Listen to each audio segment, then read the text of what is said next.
Golden State Media Concepts Fantasy Football Podcast is your one-stop shop for fantasy football news and advice. Can't decide on who to draft on the first round? Going gaga on how to line up your team. We've got you covered. Traditional leagues, dynasty league, PPR league, IDP league, even daily fantasy football league. Join us as we break down all the questions of fantasy football. It's the Golden State Media Concepts Fantasy Football Podcast.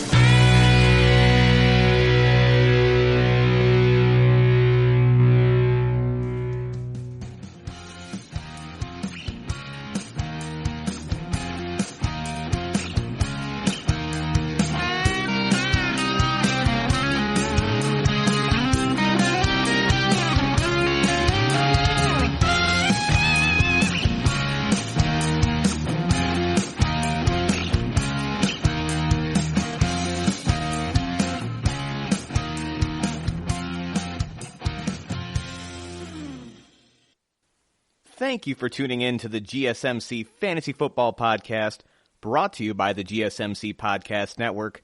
I'm your host, Brandon Soderpenner, BSP for short. Hope everyone is enjoying their 4th of July weekend. I know, given the circumstances, not a lot of people are going out this year. You may not see the big fireworks displays, but hopefully everyone's able to still spend some quality time with family and friends and enjoy the holiday the best you can. Me personally, I'll be enjoying it with my wonderful wife and my dog, of course. And on top of that, decided to dabble a little bit into home brewing this weekend. So I got that process going right now, attempting to make a chocolate milk stout. So probably got about a month before that entire process is completely finished. So I'll be sure to let you guys know how that goes. Other than that, though, we got a lot to talk about today. We're going to continue the running back preview series. This week, we're going to tackle the NFC and AFC South. A lot of interesting running back groups down there. Also home to probably two of the top 5 running backs in fantasy football in Alvin Kamara and Christian McCaffrey. On top of that, again, we're going to tackle 5 burning fantasy football questions. We did have some fan submissions this week, so I'm excited to get into that. And make sure you stick around for the end of the show, as I am going to give you my top 10 late round targets, guys that not a lot of people are going to have on their radar, that have the potential to either win you your league or become a nice consistent starter for you and get you some incredible value later on in your drafts. But today, we're going to start with the obvious big news. I know everyone's been talking about it from a league perspective, but Cam Newton finally signing with the New England Patriots. Apparently, he's not guaranteed the job yet.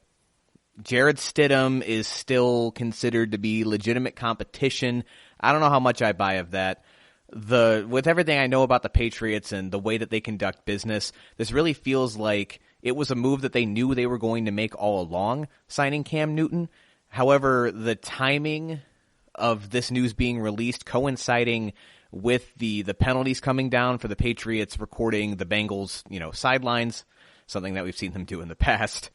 The fact that those both came down on the same day, I don't think was coincidence. This really looks like Cam Newton is poised to really take over that starter role. Now, with him signing to a team officially, especially with it being the Patriots, you see Cam Newton's ADP, his average draft position, shoot way up the board, right? I'm not the only one that expects him to start.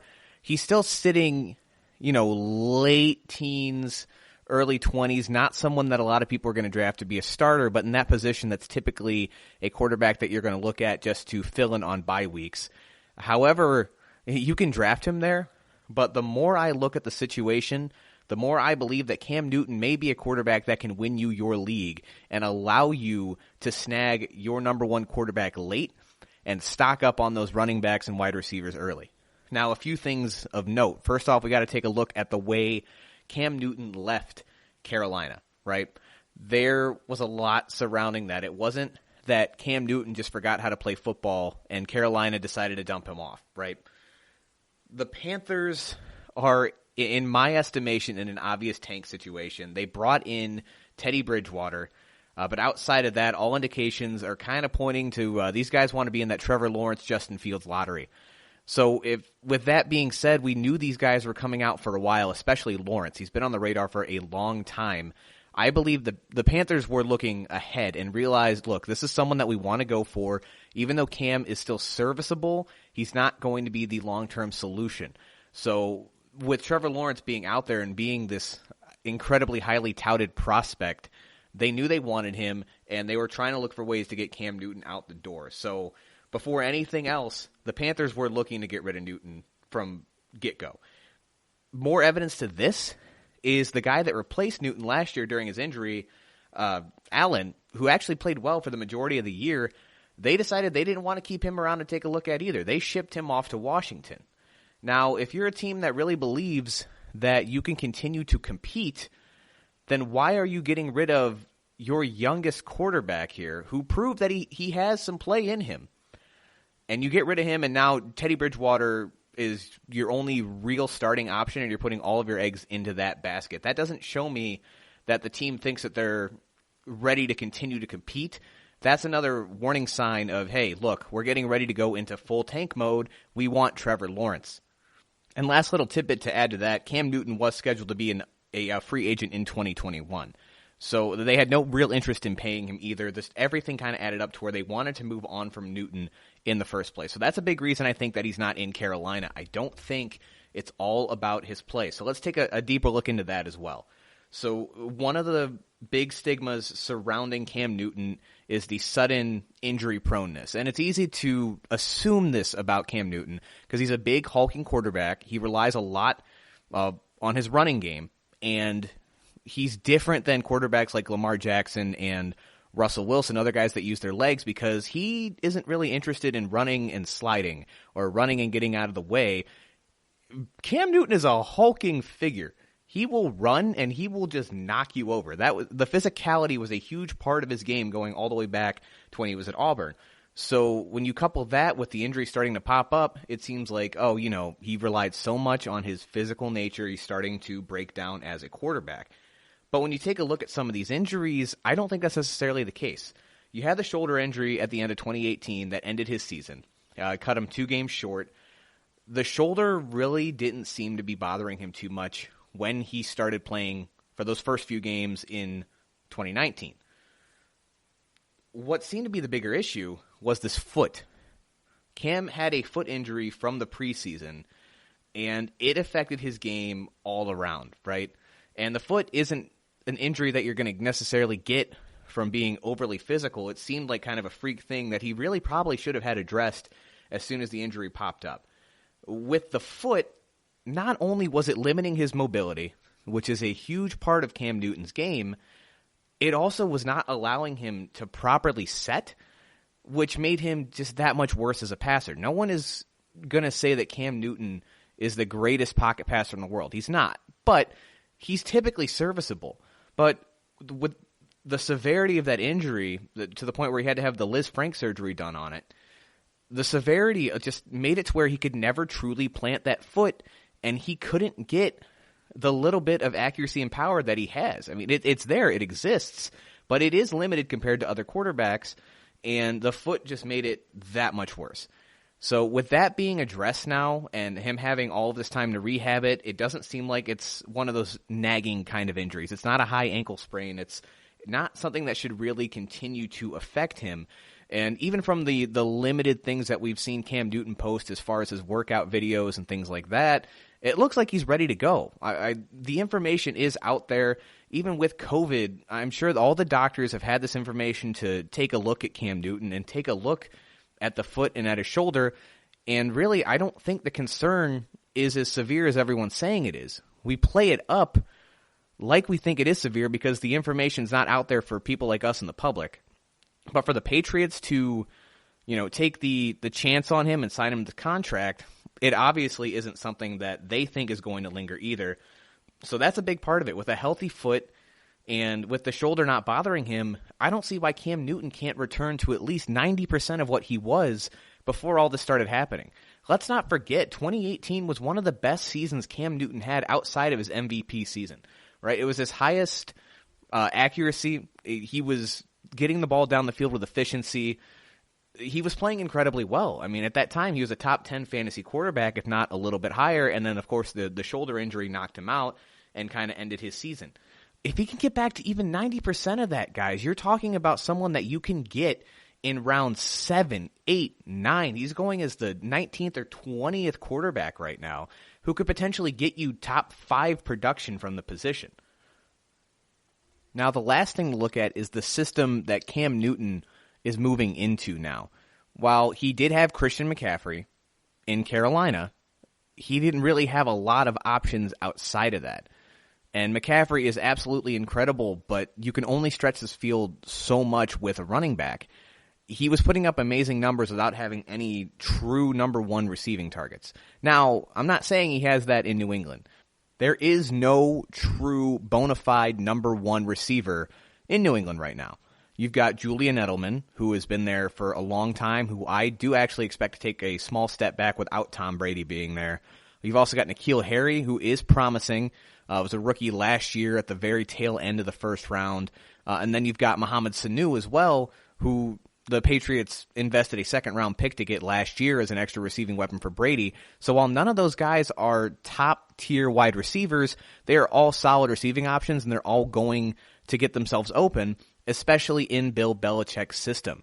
Belichick is excellent at taking a player's best quality on his side and being able to exploit it and use it as much as possible, just as good as he is on the other side where he's able to take away opposing players' best attributes. So he's got solid receiving options. The running game's not fantastic with Sony Michel, but he, again, still a decent option. You've got James White back there as well. So Cam Newton does have some weapons this time around, and the biggest weapon of all, like I kind of alluded to, is Bill Belichick. Belichick hasn't had a quarterback like Cam Newton for 20 years. It's always been Tom Brady. It's been his bread and butter. It's worked very well. But I believe enough in Belichick as a coach to where if you give him now this, physical specimen of Cam Newton who has this amazing ability to make plays with his feet, like Belichick's going to have a field day. He's going to be able to design the offense around Cam Newton better than any other coach in the league, maybe other than Harbaugh when he switched over his system for Lamar Jackson from Joe Flacco. Like Belichick has the potential to make this guy a star again. I'm willing to bank on any quarterback in that system, right? Even if it would have been Stidham, I think he could have been productive. But putting Cam Newton in there is just going to be able to take this offense and Belichick's concept to the next level. So I think you're going to start to see Cam Newton's ADP rise as people start to really get their leagues going. He's going to be a popular flyer, later on, maybe people's quarterback 2 in a lot of situations. But he has real potential here to be a top-tier quarterback again. I know personally I'm going to be targeting Cam Newton in a lot of my leagues. I've always had the strategy, and it has worked time and time again, to make sure you stock up on your wide receivers and your running backs early. You're going to hear me talk about that a lot because it works. You get all those guys early, so you don't have to worry about injuries. You don't have to worry about depth. You don't have to worry about making desperate trades. And then you can try to hit on your quarterback late. Because even if your quarterback, busts and doesn't work out the way that you had hoped, it is very easy to fly quarterbacks from week to week based on the defenses they're playing. They're going to be available for you. So again, if you can snag Cam Newton way late in your draft, guys, again, do it. The upside is incredible. I don't think the floor is that low either. I don't see him losing the job to Stidham.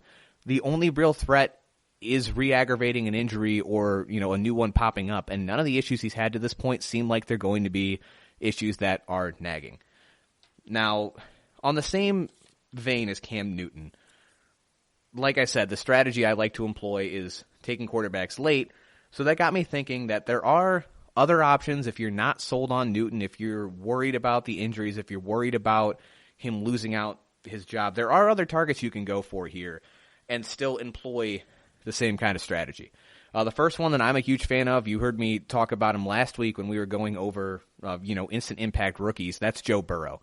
Typically, you don't see rookie quarterbacks step in and produce right away. It's relatively rare. I mean, we saw RG3 really bust onto the scene a few years ago, finishing as the quarterback 5 that season.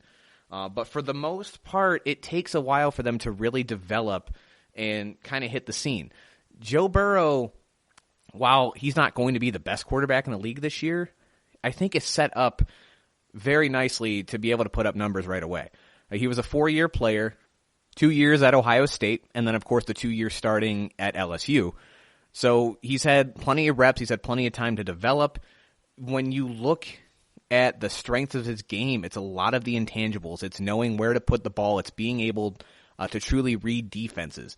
His only real weak points are getting the ball, regularly down the field. He doesn't have an absolute cannon. There's a couple throws that he can't make. But for the most part, I mean, this kid's got every tool you could possibly need to just step in the league and be successful. On top of that, Cincinnati was a disaster factory last year. That's why they were able to get Joe Burrow. However, a lot of that was because of injuries. Like I mentioned last episode, their line is fully healthy again. He's going to be able to stand back, and he's going to have time to throw. He's going to have time to really develop as a quarterback as the year goes on. And he's got some legitimate weapons. He's got Tyler Boyd. He's got A.J. Green coming back, which is going to be absolutely huge. And then, of course, Joe Mixon in the backfield is going to be a nice little safety valve for him. I think he's poised to have a big year. So if you can continue to feed Joe Mixon, you open up that play-action game, and Burrow is just going to have the whole field available to him. So he's definitely going to be an option. He's really going in the same range as Cam Newton right now. Newton's actually going in front of him in a lot of instances still. But Joe Burrow's definitely a solid option for you if you want to wait on your quarterback. Another one is Phillip Rivers. Rivers, surprisingly, has never been a very high fantasy scorer. He's always just been a consistent guy. Throughout his whole career, I think I saw a stat the other day to where he has never had a fantasy game over 29 points. Which is nuts to think about with how long he's been doing it and the level he's been performing at. However, he's been the model of consistency. He did have a bad year last year. Part of that, I believe, is age. He's been in the league for a long time now. He is going to start to regress. But that Chargers team last year had a lot of issues outside of quarterback as well. He was playing behind arguably the worst offensive line in the NFL last year. I think that definitely affected his game, and everyone kind of chose to ignore that and just focus on all the negatives of Rivers. Now, Rivers has also been an incredibly aggressive player, so he's going to be due for some of these years where he doesn't have spectacular numbers and he has some of these bad interception totals because he's not afraid to chuck the ball down the field. When you combine that with an offensive line that's not giving him enough time for those plays to develop, it's going to lead to a lot of bad things. Now, move him to Indianapolis, where he is playing behind arguably the best offensive line in the NFL. You've got two great running backs behind you with Marlon Mack and Taylor. You've also got a nice receiving core. Again, nobody that's going to completely blow your doors off, but you've got T.Y. Hilton, who's always been an excellent option. It's going to help Rivers stretch the field. You've got Michael Pittman Jr., the rookie, who I think is going to have a great working relationship with Phillip Rivers because he's a guy that can go up and get the 50-50 ball. He's going to be utilized a lot right off the rip. And then you've got Campbell in there too, who's a solid number 2 receiver. So Rivers has weapons again. He has a line to throw behind. He's got one of the best rosters around him in the NFL. So that's definitely going to bode well for him. And on top of that, he is on a 1-year prove-it contract, which generally seem to do wonders for especially offensive players that need to prove their worth, that want to prove that they're ready to stick around for a few more years to continue getting this money and continue performing at an incredibly high level. So all of those things together, Rivers is another nice little flyer that I think you can get very late in drafts. He's going to be, the back end of a lot of people's quarterback 2 options. So definitely somebody you can target super late. And then if you're really digging, guys, if you're in a 2-quarterback league and you're looking for your third guy to cover bye weeks, it's Dwayne Haskins, guys. While Haskins had a very bad year last year, a lot of that I do not put on him. He was yanked in and out of the lineup repeatedly. Jay Gruden obviously did not want the guy there from Jump Street. It really seemed like he was set up to fail in every aspect of the game. The line wasn't great. He didn't have a lot of weapons to really get the ball to, and he just never had a chance to truly develop. Now, new coaching staff in here, Ron Rivera coming over from the Panthers after being let go. Haskins is still on the roster, despite the rumors. They didn't go out and get a rookie. Haskins has another year here to really prove that he is a starting caliber quarterback, and I trust Ron Rivera to be able to actually give this guy a fair chance. Now, yes, it might crash and burn. Maybe everything we saw last year was accurate, and Haskins just isn't going to cut it out. However, he's got a real chance to turn into something. So I'm not betting on Haskins as somebody I want to take, especially in a one-quarterback league. But if you've got an extra pick at the very tail end of the draft, or like I said, if you're in one of these two-quarterback leagues and you're kind of desperate, Haskins is somebody that has the potential to develop really nicely this year. So there you have it, guys. Taking a look at some of your late quarterback options. Cam Newton, like I said, I'm going to be targeting in a very large majority of my leagues. So stick around, guys. When we come back, we will take a deep dive into the NFC and AFC South running back situations as we continue our positional previews throughout the league. You are listening to the GSMC Fantasy Football Podcast. We'll be right back.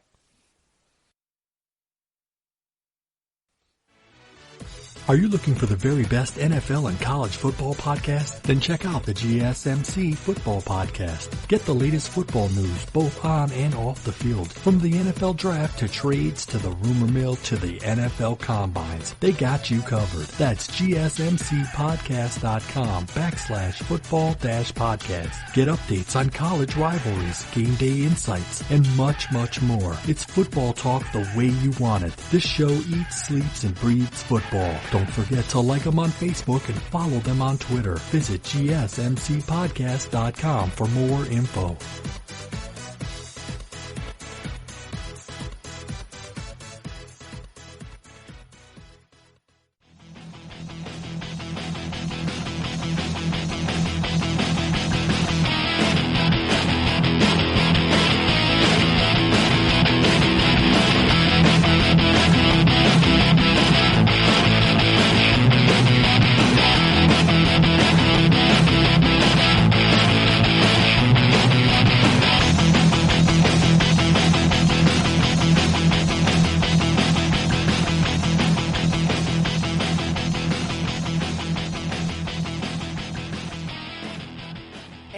Welcome back to the GSMC Fantasy Football Podcast. Again, I am your host, BSP, Brandon Soderpenner. In case you happen to miss the first segment, we just got done going over how the Cam Newton signing in New England could potentially help you win your league, and then took a look at a couple other late-round quarterback options for you as well. Also, remember to stick around for the end of the show, as I've got an exciting list for you guys. I'm going to go over my top 10 late round targets for you that will help you either win your league or help you stay consistent and at least get into that playoff push. Players that a lot of people aren't going to have on their boards. So, moving on now, we're going to take a dive here. We're going to keep looking at running backs across the league as we continue our running back preview series. This week it's going to be the NFC and AFC South running back groups. So let's start with the easy one, guys. It's the Carolina Panthers. It's Christian McCaffrey. I talked a little bit about this last week, that there are risk factors when it comes to taking McCaffrey, but there is nothing that should really keep you from taking him number one. If you're incredibly sold on a Saquon Barkley and Ezekiel Elliott, Alvin Kamara, you know what, that's okay. Go ahead and take a stab at that, but for the average man, you can kind of set it and forget it with Christian McCaffrey. He should be the number one pick in pretty much every league.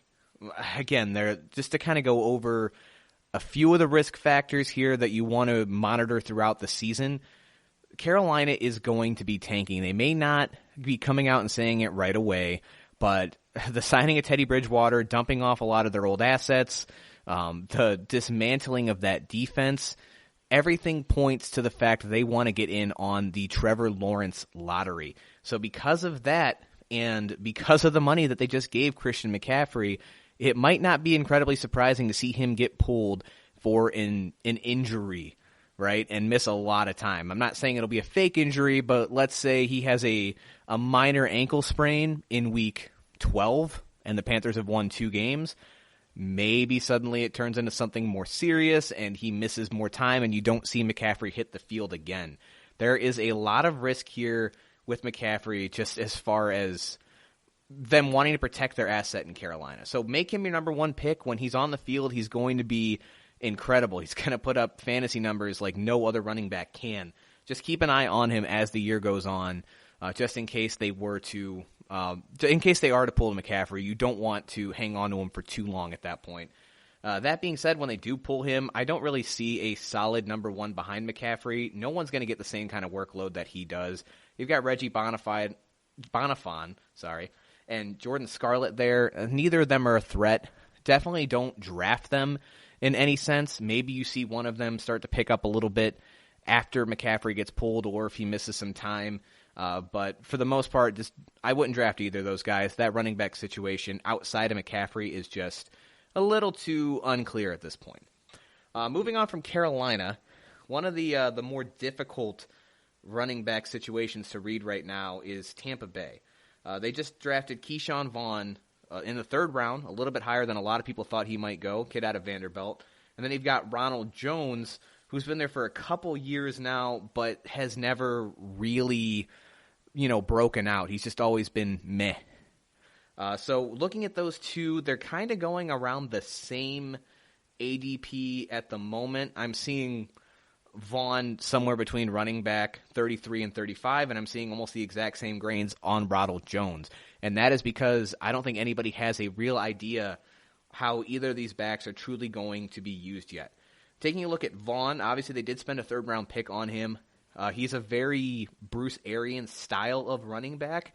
I could see him being used a lot like Arians used David Johnson when he was back in Arizona. Very good pass catcher. But the more I look at his tape outside of that, Vaughn doesn't really strike me as a big play kind of guy. He just seems like an average runner. He did go against SEC defenses, but he was never incredibly productive at Vanderbilt. So I'm kind of middling on Keyshawn Vaughn. I'm a little confused as to why they drafted him so high, but you do have to think with spending that kind of draft capital that they do plan on utilizing him in the offense somehow. But again, it's just too early to predict the kind of workload that he's really going to get. And then it's the same thing with Ronald Jones. He's been there for a couple years now, including with Bruce Arians. I think he's a better pure runner than Vaughn. It's not too difficult to see. He's much better at finding the natural running lanes. He's better at withstanding a little bit of contact as well. So he's a very different kind of player, and maybe that's going to lend them to using Keyshawn Vaughn and Ronald Jones, both in this offensive scheme. I don't really see either of them pulling away. Neither of these guys are extra spectacular. They both do certain things well, but neither of them do anything great. So it's really hard for me to take a look at Tampa Bay's running back situation and see either of them really pulling away from this with this job. It's a tough room to kind of analyze, and personally, I think I'm going to really avoid both of them. I want one of them to be a good late-round pick so badly, but I can't really separate the guys at all. They might be one of them might be a back you can pick up, mid-season as a waiver wire when their offense starts to clear up a little bit and you see how they're utilized, but it's going to be tough. You've also got a lot of receiving options to compete against. You've got Tom Brady there now, and you generally don't see running backs in Tom Brady-led offenses do incredibly well from a fantasy perspective anyway. So monitor that as the year goes on. Once again, I don't really suggest drafting either of them. Now let's go back to a running back room that's a little more clear. And I'm a big fan of not just the top guy, but both of the running backs that they have in New Orleans right now. Obviously, Alvin Kamara, the number one guy there, generally going as a top 5 running back. Last year, I think a lot of people got burned on Alvin Kamara. He just didn't have the production that a lot of people expected. The touchdown totals weren't there. He only had 5 total touchdowns last year, right? And that's a lot of the reason that he finished as low as he did in the running back rankings. Guys, he's definitely due for some positive regression here. I don't see him only scoring 5 touchdowns. The year before that, he had 14, which is still high, but even if we're meeting somewhere in the middle, considering how much Kamara is used in the passing game, I mean, we are looking at a true top 5 running back, whether you're in PPR or not. But the PPR leagues especially, Kamara is going to be incredibly valuable. Don't let his production last year scare you away from investing in him this time around. On top of that, Drew Brees, we've seen him start to regress a little bit, and as that continues to happen and Brees isn't chucking the ball down the field as much as he used to, you're going to see Kamara get leaned on a lot more, not only as a pure running back, but as a pass catcher out of the backfield as well, right? He's going to have plenty of opportunity here. And then that leads me into our next guy. I don't think Latavius Murray, their backup, is going to get a ton of work if Kamara's healthy, I think he's going to get a decent amount of goal line touches, which could definitely give you some value in deeper leagues and maybe even daily fantasy. But, man, if something were to happen to Alvin Kamara, Latavius Murray has proven that he can be a solid running back in the league. He's not quite as good of a pass catcher as Kamara, but he can definitely still handle the workload. And this is a guy that can, fly up the running back rankings if he were to start getting a lot more of a workload. He's an excellent handcuff here. Kamara has had some injury history. It hasn't been extensive. But again, man, if you've got Latavius Murray as a handcuff at the back end, you could see a very, very small drop-off between what you're getting from the two. I'm a huge fan of Latavius Murray, especially in this offensive scheme. Like I said, he's going to be used quite a bit. So definitely look to handcuff those two together. And then moving on to the last NFC South team, that's going to be the Atlanta Falcons. This is another interesting one, right? The number one running back is not in question whatsoever. It's Todd Gurley. They invested in him. They brought him in. They took the risk with his injury history and the arthritis and everything else. He's the number one guy. The backups right now are Brian Hill and Ito Smith, and neither of those guys really look like they're going to be any threat to take the job whatsoever. Todd Gurley, though, it's hard to really place where he's going to, or where you should draft him. Right now I feel like it's kind of all over the board. He's sitting on average at running back 15, but his ADP is very high, all the way at 52. So people are kind of squeamish on Todd Gurley, but I really do think that he is a bounce-back candidate this year. The injuries are what everyone is worried about, but you guys have to realize that the arthritis isn't something that just popped up out of nowhere. This arthritis in his knee he was playing with in college, and he was still a beast. Like, he was tearing defenses apart at Georgia. After his rookie year in Los Angeles, he was obviously doing the same thing. He finishes the running back 2 years in a row. I don't think all of this just magically disappeared after one injury. He had a severe flare-up with it. He had a leg injury to coincide with the arthritis, and he just never completely recovered in the time he was given in Los Angeles. Now, another thing you need to look at, when he did come back, and I'm not talking about the Super Bowl year because he was never really given a real chance after he got hurt. I think they brought him back more as a decoy. But the next year, they tried to give him an opportunity, but he was running behind at that point one of the worst offensive lines in the league. That severely limited his production. I do think the injury did factor into that a little bit, but coupled that with, C.J. Anderson getting more time as well, he never really got off the ground until the second half of the year when McVay realized that Gurley could really handle the workload that he had before the injury. So they started feeding Gurley more, and you saw his production actually go way up. It wasn't running number one overall running back numbers, but they were running back one numbers from a fantasy perspective. And then at the end of the year, they just decided to get rid of him. They're moving into a new direction. I think they were targeting Cam Akers for a while in this draft. But all of this said, Todd Gurley has a chance here to increase his production significantly, right? And especially if you can get him as the 15th running back or later, I mean, you're paying a very small price for somebody with incredible upside. Not only is he behind a better offensive line now, and he's further away from that injury that slowed him down initially, but Atlanta's offense is just going to give you opportunity after opportunity to produce. Not only as a running back, but Atlanta is going to throw the ball more than anybody else in the league. It's what they do. It's their identity. And Todd Gurley has proven over and over again to be an excellent receiving back. So, again, you just put all of these things together. He's a very, very high upside lottery ticket for where you can get him. I am very strong on Todd Gurley this year. But, again, outside of him with that running back room, nobody else really of note. Even if Gurley were to get injured, I don't really see Brian Hill or Ito Smith making a real claim at that starting job. Now, moving on to the AFC South, we're going to start with the Tennessee Titans, who, again, have a pretty solidified running back situation. You've got Derrick Henry right now going about running back 4-5.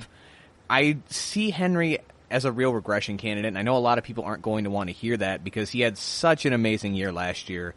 A couple things to take a look at. 16 touchdowns for starters. An amazing year, but that's going to be very difficult to repeat. I see that regressing to the means a little bit, even if he does stay productive. Again, that's out of this world fantasy production. He was, talking about those touchdowns, rather, he was also very touchdown dependent. Derrick Henry, generally speaking, isn't going to be somebody that goes out and will consistently get you, 120 yards every game.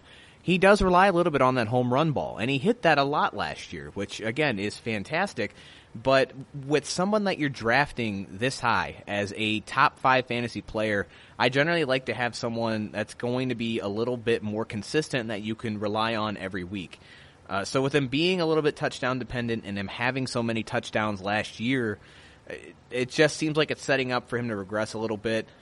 Also, he's been in the league for a few years now, and last year was his best season by far, by about 500 yards of total production. So, yes, maybe he can repeat that again. Maybe he is here to stay, but we really need to be looking and figuring out if this was maybe a fluke-type deal with Derrick Henry. Right, this was a year that a lot of things broke well for the Tennessee Titans, specifically with Ryan Tannehill also stepping in and having a fantastic year. And I'm not saying that these things can't be repeated, that maybe Mike Vrabel did really get an offensive system that works as well as it did. But again, there are a few question marks there about whether or not we're going to see this Derrick Henry every single year.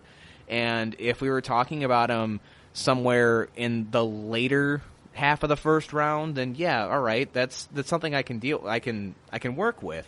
But when you're talking about him being, like I said, a top 5 pick, a lot of these questions are kind of pulling me away from Derrick Henry just a little bit. The only other running back of note in Tennessee is going to be Darrington Evans, right now going at about running or somewhere in the 60s for running backs. He is a legitimate dynasty option here. I don't see him threatening Derrick Henry for his job. Derrick Henry's also very durable. I mean, he's really only missed a few games throughout his career. He averages 15 games a season.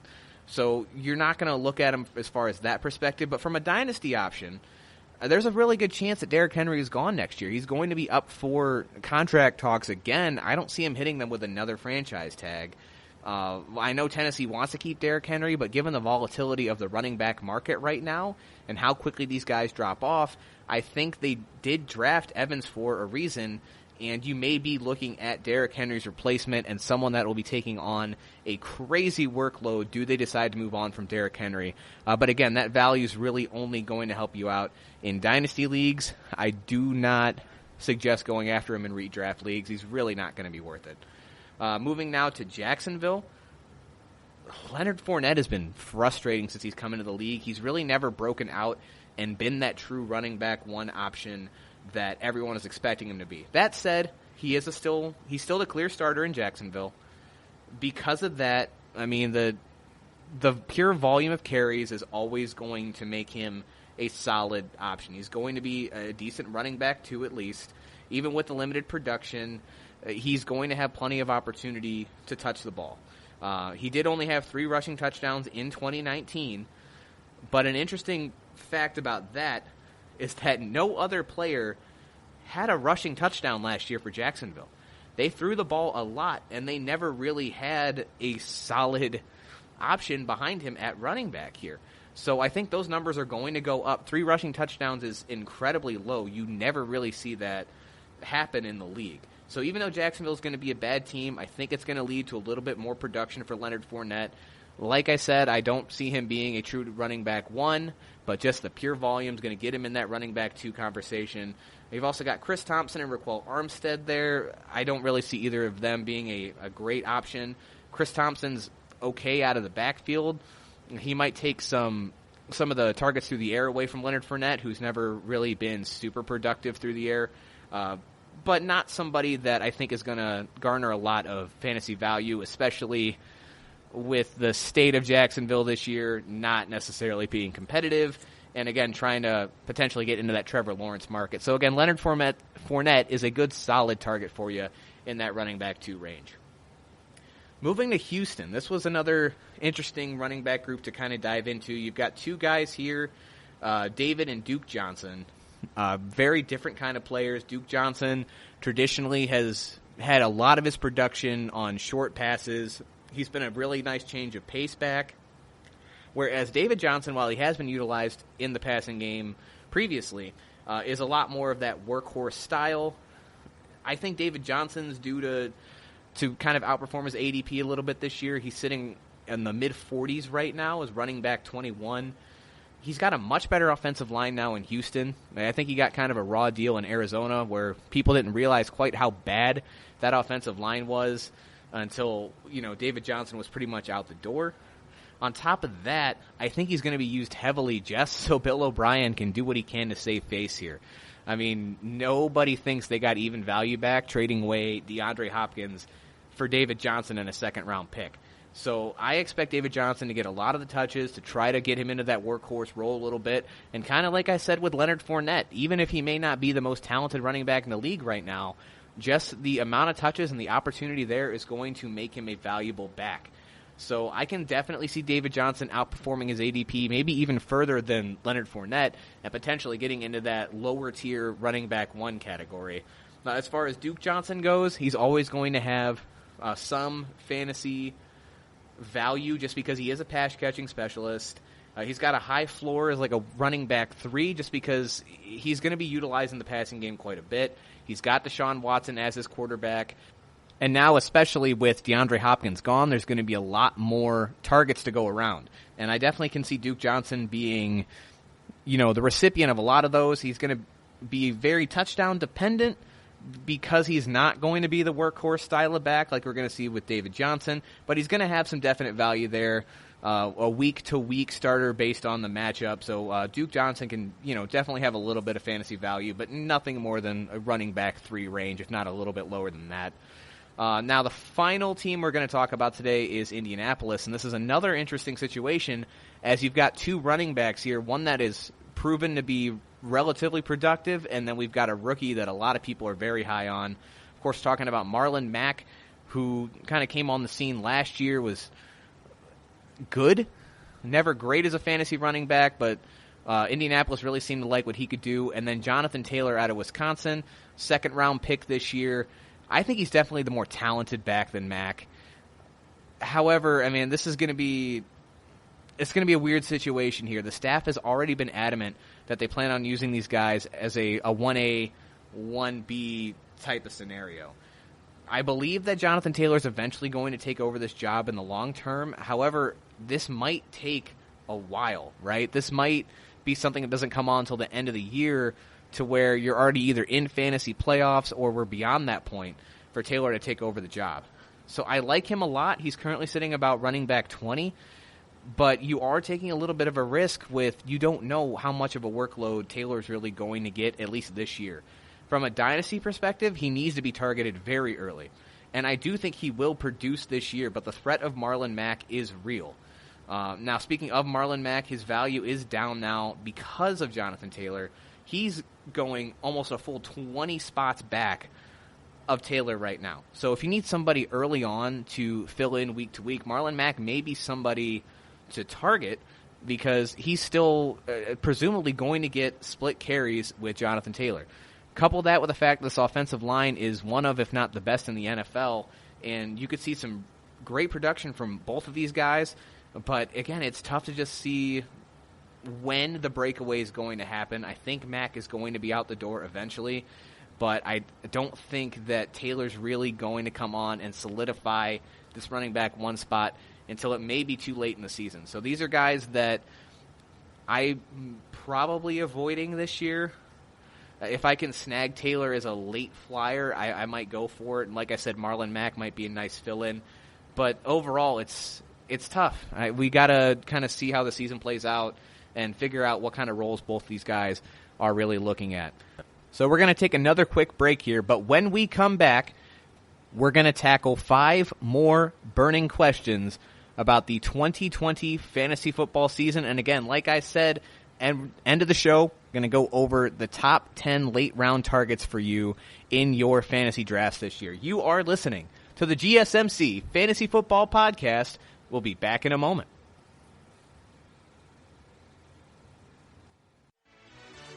Check out the show that's built on the MMA, from the UFC to extreme cage fighting. They got the fights covered. Check out the GSMC MMA podcast. Get the latest news on past or upcoming fights. Join us as we talk to and about some of the biggest names in the MMA, past, present, and future. When it's the fight game, there's just one show to check out. GSMCpodcast.com/MMA-podcast. Don't forget to like them on Facebook and follow them on Twitter. Visit GSMCpodcast.com for more info.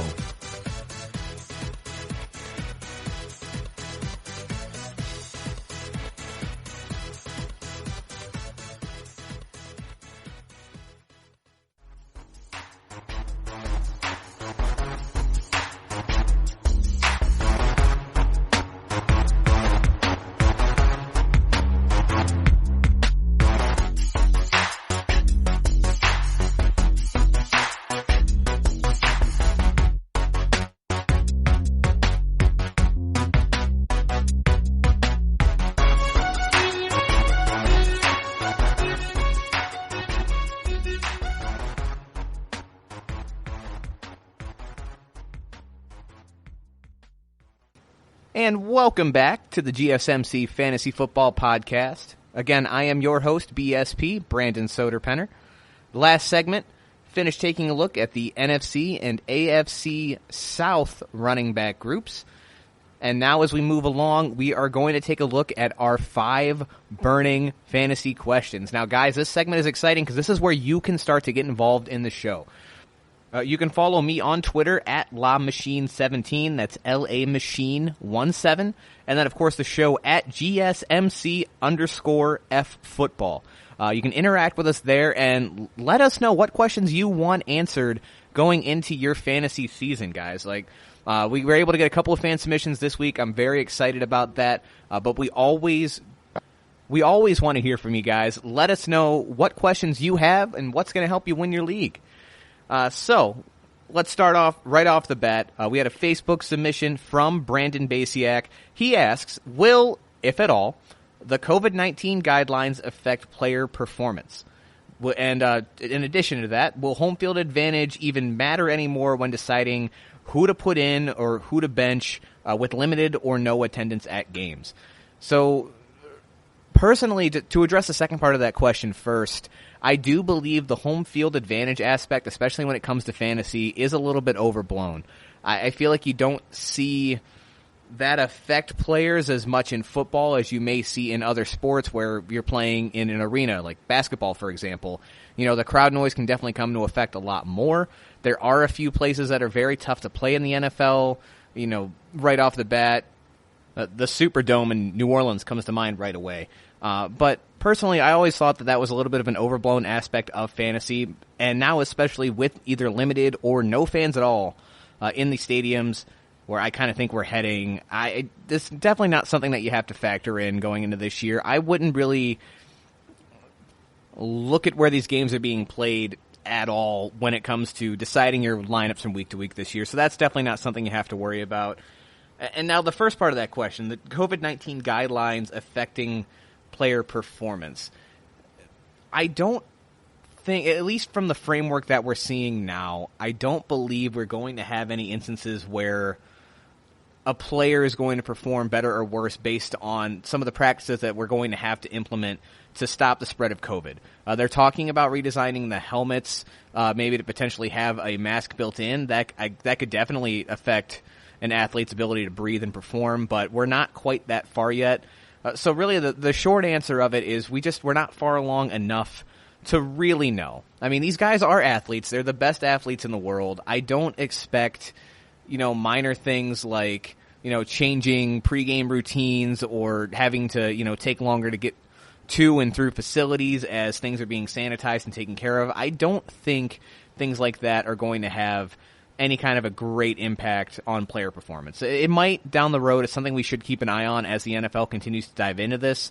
We are really in the infancy of this entire, COVID process with the NFL. So keep an eye on it, but as of right now, no. I don't think it's anything you have to worry about, and I don't think the limited fan participation is going to end up factoring too much into your lineups either. Now for the other fan-submitted question for this week, we had Vince McKee asking, how high should Mike Evans be drafted? Now, again, we love these kind of questions, so being able to give my personal opinion on players, but this one is particularly interesting for a couple of reasons. Jameis Winston is no longer in Tampa Bay. You replace him with Tom Brady, who, while he doesn't have the same arm talent as Jameis Winston, is also going to be a lot safer and more cerebral and precise with his passing. And then, of course, you've got Chris Godwin on the other side. Now, both these guys finished as top 5 receiving options last year. They were incredible. I think part of that was the volume that Jameis Winston was providing. I mean, he pulled off a feat that we are never going to see again, in that even though he threw 30-plus interceptions, he still walked away with the passing title because the guy just slings the ball down the field with reckless abandon, right? So that was a part of the reason that both of those guys had productive years. Not saying that they're not both incredibly talented receivers. I think they are. They might be the best wide receiver tandem in the league right now, Godwin and Evans. But I don't see them both repeating that kind of production, especially with Tom Brady back there now. One of these guys is going to have to come back down to earth. And if you take a look at the way that Brady has liked to run his offenses throughout the years, unfortunately, I think Mike Evans is the much stronger candidate to regress than Chris Godwin. Godwin is going to be playing out of the slot. We know how much Tom Brady likes his slot receivers, whether it's Wes Welker or Julian Edelman. Those are always guys that he tends to target a lot, right? Between them and the tight end and even his running backs that he likes to rely on a little bit. It's not saying that Mike Evans isn't going to be a legitimate option, but there's just too many mouths to feed for the amount of volume that Brady is going to give you at quarterback. Chris Godwin, I think, is on track to have a top 5 wide receiver season. Part of that is because, like I said, I think him and Brady are going to, hit it off right away. But then having Mike Evans on that other side is still going to command attention away from Chris Godwin. So while Mike Evans will have some nice goal line looks, he's going to have some nice touchdown production. I think overall he's going to regress from last year. So Chris Godwin's going to be the guy you want to focus on if you're taking a receiver from Tampa Bay's offense. So that leaves the question, where should you be targeting Mike Evans?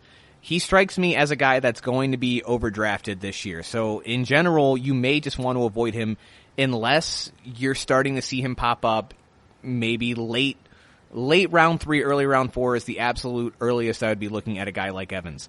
Like I said, you want running backs early in this draft. I think people are going to see the production that Evans and Godwin had last year, and they're gonna jump on it. They're gonna want to take the risk on him. I just don't see it being there.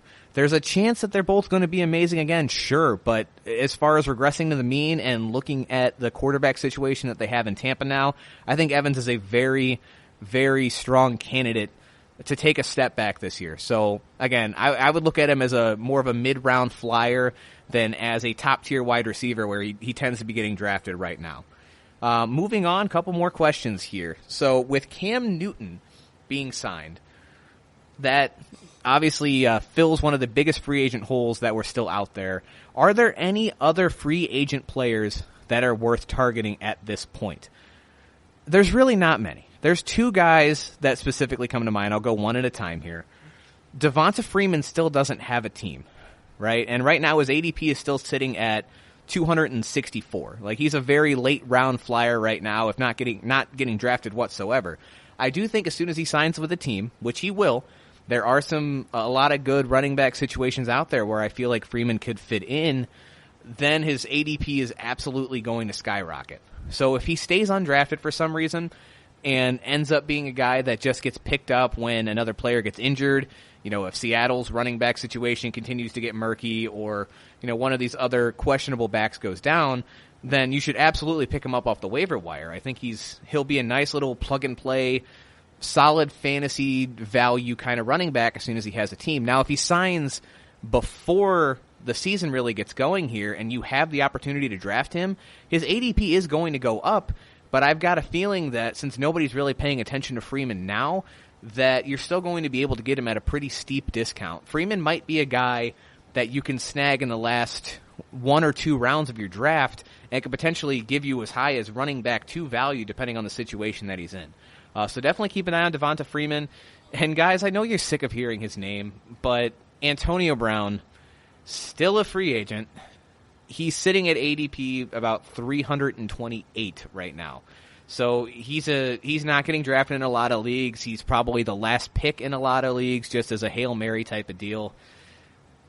Personally, I don't know if this guy's ever going to be able to get it together and get on the field again, but if for some reason he can, having him as your last pick on the roster could be incredible. Now, he's going to miss time no matter what, but even just stashing him away for fantasy playoffs when he can go in and give you instant production, it could be a very valuable kind of lottery ticket. I mean, he is the definition of a lottery ticket, right?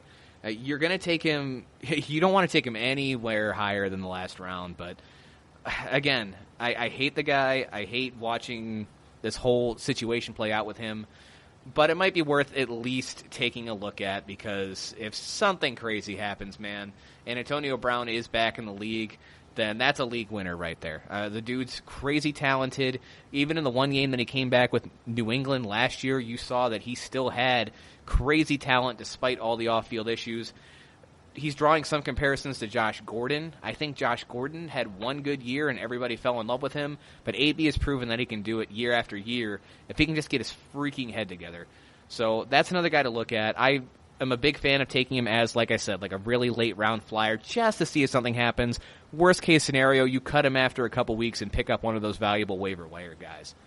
All right, 2 more questions here. So, which consensus top 10 fantasy player has the biggest bust potential? So you kind of heard me talk about Mike Evans. He's kind of a fringe top 10 guy, so I didn't want to go with him again. Davante Adams is somebody that makes me nervous, and it's very unfortunate because it has absolutely nothing to do with Davante Adams. I've brought it up before. Anything that Green Bay is doing right now is scaring the crap out of me. They seem to have some kind of very toxic relationship with Aaron Rodgers right now. They are refusing to give the guy the weapons that he needs, and it feels more and more that they're trying to force this guy out of town. They think that, it's done, that Jordan Love's going to be the next guy.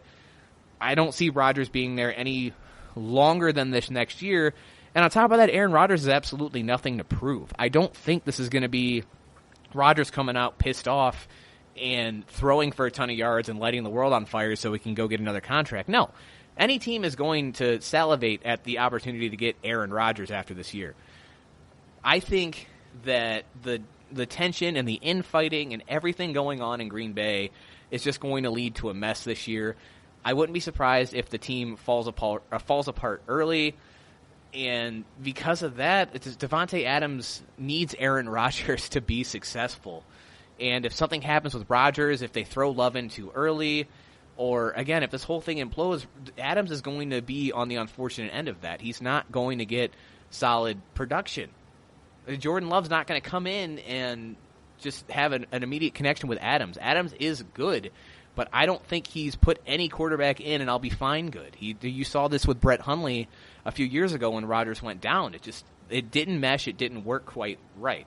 So when I'm looking at top 10 guys, again, it makes me nervous. I don't know if I want to invest that kind of draft capital in Davante Adams, even though he is a good enough player to be there. It has nothing to do with his ability. It's just that the situation in Green Bay is so volatile right now, and it's so strong that it is actually keeping me away from wanting to draft Adams whatsoever. So if you're looking at top 10 guys that could completely fall off the map, I mean, it is Davante Adams, unfortunately. Another guy, Alvin Kamara has that potential just because you saw what happened last year. I guess he could have a repeat offense where he's just not getting goal line touches for some reason and he's not getting in the end zone at the rate that he should. However, I don't believe that's going to be the case. I think he's going to be relied on a little bit more. So that's the other name I keep hearing floated out there that people are nervous about taking about in that range. But, man, I just feel so bad for Adams and Rodgers, honestly, up in Green Bay. I won't go on the full tirade, but just imagine Aaron Rodgers on a team that actually knows how to draft and put talent around him. He could be in so much of a better situation, and the poor guy is just getting screwed over again and again, and they expect him to just put the whole team on his shoulders and run with it. And Rodgers is still amazing, but he can't do it by himself, and there's no excuse for not putting people around him. Anyway, not going to dive too much farther into that. And our last question, guys, we're always going to do a kind of an off-the-wall, more fun question. We'd like to hear those too, guys, even if it's not something super serious about your league or how you're drafting. If you've got some crazy hypothetical or something that you want to hear me argue with myself about for 10 minutes, go ahead and send that in too, guys. I will argue about anything. Do not care what it is. So this week, my wife actually gave me the idea for this one.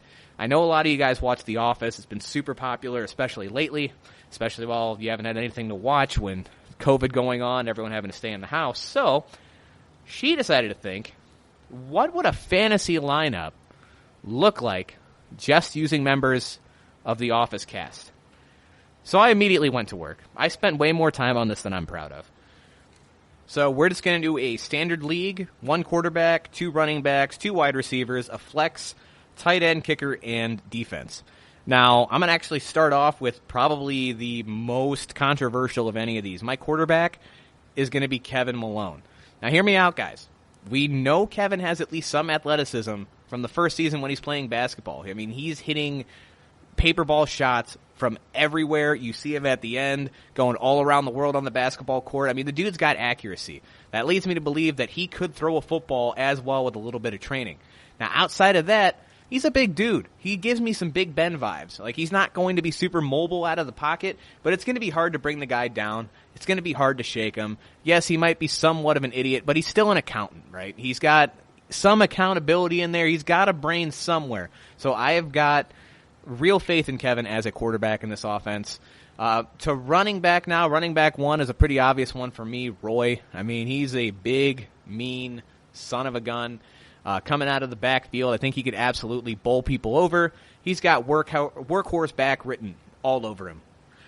So running back 2 is actually Dwight. He's going to be a little more of a change of pace kind of back. Dwight is very calculated in what he does, and on top of that, he's got this like primal Schrute anger, right?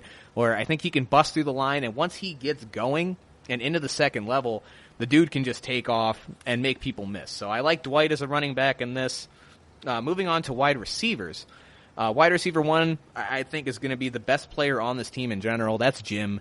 I thought about putting Jim at quarterback, but as a receiver, I mean, we know he's got speed. He's really tall. I think he's going to be able to catch anything thrown in his direction and be able to put out real numbers as a true number 1 receiver. Wide receiver 2 is kind of an odd one. I put Angela. So Angela's small. She's got to have a little bit of quickness. She's very mousy. I can see her being a solid slot option. Coming just these little underneath routes, people are just going to blow right past her, not going to think anything of her. I think because of that, she'll get some nice little some goal line opportunities and be able to get a decent amount of targets despite her size. I think it'll actually work to her advantage. Now, I couldn't leave him out. For the flex spot, it's Michael, guys. Michael Scott. I mean, this guy is speed. He ran 31 miles an hour, guys. You cannot teach speed like that, right? So he's in a flex, not just to have a spot on the team, but, I mean, this guy's you're going to be your Christian McCaffrey, man. He's going to be able to be a running back and a wide receiver. With speed like that, I mean, he's going to be a threat anywhere on the field. Moving on now, tight end's going to be Darryl. We know he's got good hands, again, from the basketball episode. Plays quite a bit. Another bigger dude, a little bit of athleticism to him. I think he's going to be great on the line when he has to be in run-blocking situations. And he's going to be able to go out there and grab you the pass. And, again, like those goal line situations when you just need a big, hulking guy to beat somebody to the ball, you got Darryl. All right, last 2 guys. For kicker, it's Charles Minor. I know he wasn't a very huge character, but we know he's got a soccer background. We saw him, we saw his moves in the office parking lot, and we know he has an absolute leg. So I've got full confidence in him as a kicker. And then if we're going defense, guys, any of the warehouse staff that's not a main character, not Darryl, not Roy. Again, these guys, anytime they're on a break, they're playing basketball, they're doing something. You've got to have good strength to work in the warehouse, a lot of lifting, a lot of manual labor. So put those guys together, you're going to have a solid defensive front. So again, this was kind of fun, guys. Like I said, any questions that you have on your mind, even if it's something crazy like this, if you want a cast of a show as a fantasy lineup, if you want to know, what cereal box character would be the best fantasy player, guys, hit me with it. Send everything that you've got. Like I said, my personal Twitter is @LAMachine1. And then, of course, you can find the GSMC Fantasy Football Podcast on Twitter and Instagram as well. When we come back, guys, moving into the last segment, we are chugging along. Finally, what you've been waiting for, the top 10 late-round fantasy targets for 2020. You're listening to the GSMC Fantasy Football Podcast, and we'll be right back. Check out the show built around the women of MMA. From the UFC to the extreme cage fighting, we got the fights covered. Listen. It's the Golden State Media Concepts Women's MMA Podcast. The latest news of upcoming fights, discussions of previous matches. Join us as we talk to and about the biggest names in women's mixed martial arts, past, present, and future. When it's the women's fight game, you know where to listen to. The Golden State Media Concepts Women's MMA Podcast.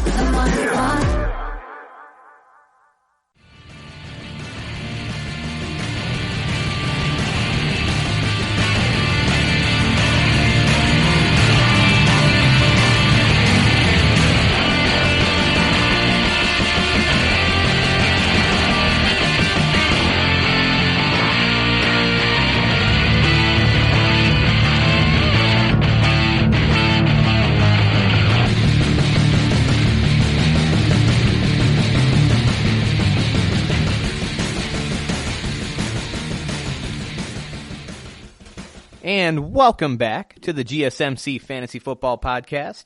I am your host, BSP, Brandon Soderpenner.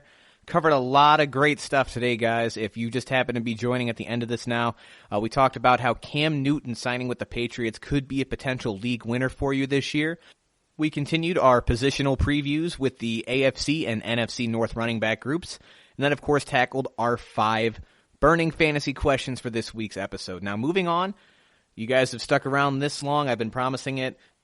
As we will do each week, I'm going to give you a top 10. This week is going to be the top 10 late round targets for you this year. Guys that are just not really showing up on the radar of the average fantasy player at this point. You're going to be able to sneak by a lot of your friends and league mates, and guys that are going to really help you win your league or at least give you that potential to have a star here.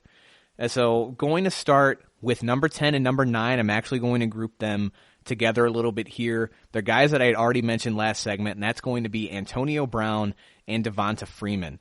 Like I said, once Freeman signs with a team, you're going to see that ADP go up. He's not going to be a running back 1, but you're talking about a guy with running back 2 potential that's currently going in the late 200s. So that's someone you should definitely target. And again, Antonio Brown, I know you guys are sick of hearing the name, but the upside is so crazy that it is worth taking him in the 7th round, because if he does hit the field, he's a bona fide wide receiver 1. And again, like I said, his ADP is in the mid 300s right now, so he is definitely going to be available at the tail end of most drafts. Now getting into the players that do currently have teams, I'm going to start at number 8. That's Demarcus Robinson with Kansas City, wide receiver. So he's behind quite a few guys in that offense. That being said, there's going to be plenty to go around with Kansas City, and this offense is going to be very high scoring. They're going to pass the ball quite a bit. Now, Demarcus Robinson is kind of the 4th option right now. However, the biggest thing with this is I don't believe Sammy Watkins is going to be there all season. This guy has been, questioning himself off the field if he even wants to be playing football at this point. He obviously hasn't produced very well, and when he has, it's been very sparingly. I've got a feeling that Watkins isn't going to be there very long in Kansas City, or at least not produce right off the bat, and I think that's going to open a lot of opportunity for Demarcus Robinson. Now, I think his ceiling is a flex option. Again, he's not going to be a solid, like, number 1 or number 2 wide receiver, but again, his ADP right now sitting at almost 300, he's a guy that you can get basically for free at the end of your draft, who could have some serious potential later on as when you start having depth issues and as players start to go down or they don't produce the way that you expect. So Demarcus Robinson is a nice late round target. Moving on, you guys are actually going to see a little bit of a theme here. There's a lot of wide receivers in this group. And as you can imagine, part of that is because generally there's only 1, maybe 2 running backs that are going to be featured in any system across the NFL. Wide receivers are a little more fluid, as guys, go up and down. A little more potential for injury with the wide receivers as well. A lot of unproven guys that can get their opportunity in these offenses that love to throw the ball quite a bit. So you're going to see a little bit of a theme with that. So number 7 is another wide receiver. It's Denzel Mims for the New York Jets. Right now his ADP is sitting close to 200. So he's still going very low, and that's surprising to me because I don't see a legitimate number 1 option for receiving in New York right now. Do I think the Jets are going to be good? Absolutely not. However, Sam Darnold is in like a prove-it year right now. He's going to be throwing the ball quite a bit, and Brashad Perriman doesn't really do it for me. Like, there's no real receiving options there to take in those targets, right? So Denzel Mims, even though he is a rookie, and he does have a little bit of developing to do, he's a guy that, again, is excellent going up and getting the 50-50 ball. I think he could see quite a few targets from Sam Darnold. I think they're going to have like an instant chemistry right off the rip. So you can be getting excellent value with Denzel Mims, again, sitting at 200, going undrafted in a lot of leagues. And he could potentially be the wide receiver 1 for the Jets, guys. He's got real value. So really high on Mims this year. Number 6 is, we're going to go a little bit other end of the spectrum, guys. It's Greg Olsen. Still, he's a tight end option, not a receiver. He's going in about the 201 range. People have kind of forgotten about Greg Olsen because he did have some injury issues at the tail end of his stint in Carolina. Also didn't have Cam Newton for a lot of the end of that stint there. But guys, Greg Olsen, despite some of the injury issues, can still put up real value. In 2019, he only saw the end zone twice, but he was efficient enough as a pass catcher. He still ended up finishing as tight end 15, guys, and he missed a little bit of time with injury. Now, take all that into account. He's going to Seattle, which tends to be pretty nice to tight ends. I'm not telling you he's going to turn back into the number 1 option like he used to be, but with Russell Wilson throwing you the ball in an offense that loves to throw the ball and is going to have to throw the ball because I don't think they have a real plan at running back up there right now, he's going to see quite a few targets. I think his target share is going to go up, and he's definitely going to end up with more than 2 touchdowns.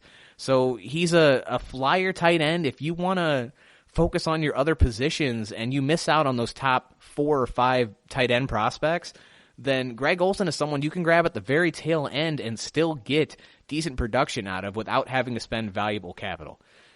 So moving on now, number 5 is another rookie. You're going to see a decent amount of rookies on this list as well, guys, because they're unproven, and because of that, their ADP is low. But everyone forgets how good of a wide receiver this class especially was coming in, just because there were so many of them. There were guys going in the 2nd, 3rd, 4th round that should have been drafted significantly higher and only weren't because people knew they were going to be available because there was just so much talent. So that leads me to number 5. That's Antonio Gibson. And we don't really know what he is yet, if he's going to be a running back or a wide receiver. He's in Washington. He's another guy sitting around the 200s as far as his ADP goes. Washington's running back situation is very murky. Darius Geis kind of has one more year to prove it. He's had injury issues, and he's really not put out great production at this point. Antonio Gibson, watching some of his tape at Memphis, was absolutely electric, guys. So even if he's not the feature back, I think he can take a lot of targets away from Geis and even from Adrian Peterson as that receiving back type. He's just a playmaker. He is all over the field. You can plug and play him wherever you need, and there's going to be plenty of spots for him in Washington just because they really don't have a ton of talent there. So in most leagues, you can draft him as a running back right now. A very valuable pick. If you can get a running back with running back 2 potential that late, again, tremendous value there. I'm going to have a lot of shares of Antonio Gibson for sure. Number 4 is another guy I talked about last week as one of these instant impact rookies. That's Michael Pittman Jr. He's sitting at about ADP 165. I do think he's going to outperform that just because, like I said, he's got a clear path to the number 2 spot in Indianapolis. He's got T.Y. Hilton in front of him, who has had some injury issues and is getting a little bit older. So he may even step into that wide receiver 1 role, if not a 1A, 1B type deal with Campbell there. And him and Phillip Rivers are just going to go together so well. Rivers loves putting up that 50-50 ball, and I don't think there was a better receiver in this draft at coming down with those than Michael Pittman Jr. He's always going to be there. He's going to be there for the red zone targets, those gunslinger-type moves where Rivers is just trying to get it in with no space. I have a lot of trust in Pittman and being able to bring those in. So even though he may not get a ton of yardage, he's going to be a very valuable red zone threat. So again, Michael Pittman Jr. at number 4. This guy, I could not believe how low people are drafting O.J. Howard. He's my number 3 late round target. People are sleeping on him because he hasn't been as productive as you would hope a first round tight end would be. However, he's got Gronk in front of him right now, which is scaring people away. I don't get that, guys. Gronk cannot stay healthy. He has not proven that for years. Yes, he's taken a year off, guys, but it's always something different when he's on the field. Now, pair up a couple things here. Tom Brady is obviously going to want to use Gronk as his safety valve. He always has. He likes throwing to the tight end. Gronk will start the season, but I don't think he's going to last very long, and in that case, he goes down. O.J. Howard steps right into that tight end 1 spot, and you're talking about a potential top 5 tight end. Brady's going to use these guys a lot. I mean, even in the case that Gronk stays healthy, I still think Howard is going to get a lot more looks than his ADP is showing. He can jump easily 50 spots on this list right now. He's going to give you plenty of offensive production. And again, where tight end is kind of a wasteland after the first 4 guys, O.J. Howard is another guy that you can wait on a little bit, save a lot of draft capital, and then still have a very solid starter in Howard. Last 2 guys here, again, both wide receivers, both on completely different ends of their career. So number 2 for me is Mohamed Sanu. He is, aside from Antonio Brown and Freeman, who don't have teams, he's the lowest ADP out of anyone I have on here. He's in like the mid to late 200s, right? And there's not a clear-cut number 1 guy in New England anymore. You can say Julian Edelman is that guy. I don't believe it. Julian Edelman, I think, has regression written all over him.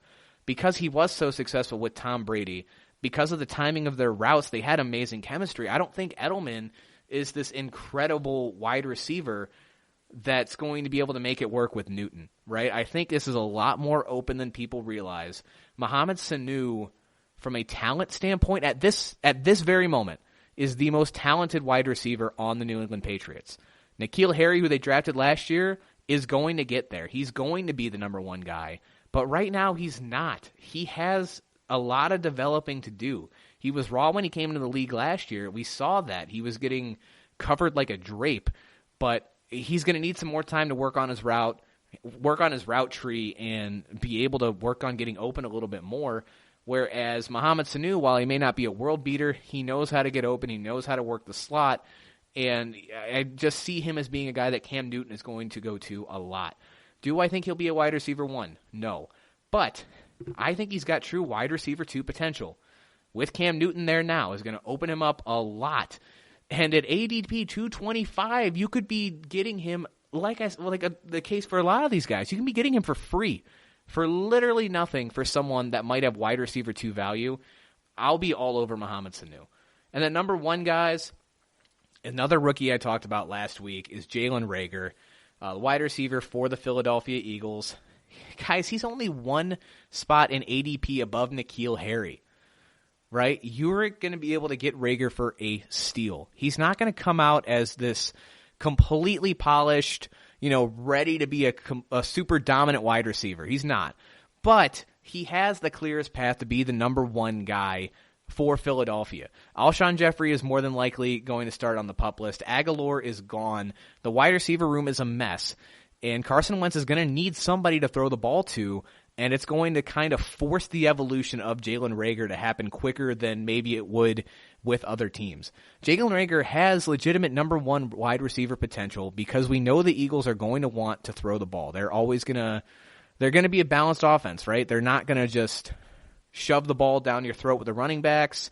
They like to use a committee with the running backs. Man, Carson Wentz is going to go out there and he's going to ball this year. He's going to prove that he can stay healthy. He's going to prove that he can lead this team. They were able to produce with, garbage for wide receivers last year. They had Deshaun Jackson at the end of the year, and that was about it. So I think Jalen Reagor is talented enough to step in right away and take on that role, and he's only going to get better as the year goes along. So at ADP 155, he's got real wide receiver 1 potential, and definitely somebody that you need to be taking the chance on. So that'll do it for today, guys. Like I said, I really hope you're enjoying your 4th of July weekend. Get out there and do as much as you can, barbecue, see some fireworks where they're happening. I know a lot of, bigger cities are still having displays, even though they might not be the big public spectacles that they were. So just take this time, enjoy yourselves, enjoy the family. Thank you for taking the time out to listen today. Again, thank you for listening to the GSMC Fantasy Football Podcast. Again, we are brought to you by the GSMC Podcast Network. I'd like to ask that you please remember to subscribe, write the show a nice review, always going to help us out. And then just follow us on Facebook. We're on Twitter and Instagram as well. You can find us at pretty much any social media platform. You found us here as well. So thank you guys. Have a good night. Look forward to talking to you again. You've been listening to the Golden State Media Concepts Fantasy Football Podcast, part of the Golden State Media Concepts Podcast Network. You can find this show and others like it at www.gsmcpodcast.com. Download our podcast on iTunes, Stitcher, SoundCloud, and Google Play. Just type in GSMC to find all the shows from the Golden State Media Concepts Podcast Network. From movies to music, from sports to entertainment, and even weird news. You can also follow us on Twitter and on Facebook. Thank you, and we hope you have enjoyed today's program.